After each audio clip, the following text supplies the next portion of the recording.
cet élan, cet état qui fait de nous des êtres sensibles, sensibles à l'autre, dans l'abandon et l'ouverture. La tendresse, c'est l'offrande, tout simplement, naturellement. Offrir sans rien attendre en retour. C'est l'amour dans sa notion la plus pure. C'est une déclaration d'amour gratuite qui réside juste dans le plaisir d'aimer l'autre. Je pense, oui, que la tendresse est l'un des actes d'amour les plus évocateurs et désintéressés. Il nous prouve à nous-mêmes déjà si nous aimons vraiment l'autre pour ce qu'il est, ou simplement pour ce qu'il nous procure. La tendresse est notre part la plus intime, la plus constante, la plus profonde de notre être.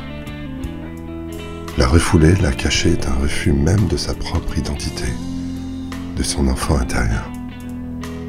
Elle est notre vaisseau dans ce voyage aventureux, tumultueux et magnifique.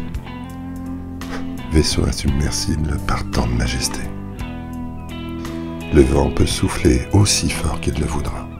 Il ne fera qu'enfler les voiles d'encore plus de force, d'énergie, de douceur. La tendresse mène souvent à la passion, oui. L'inverse étant beaucoup moins vrai. Elle est son vecteur, son déclic. On se retrouve dans la délicatesse, quoi qu'il arrive, dans ces énergies subtiles, dans ce respect de l'autre, de soi.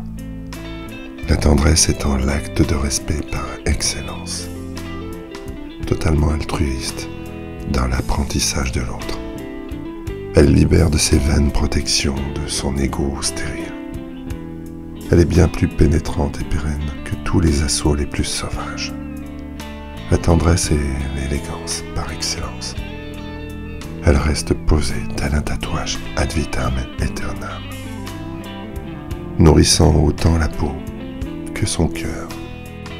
Et surtout, elle est l'ultime signature que l'on offre à l'autre quand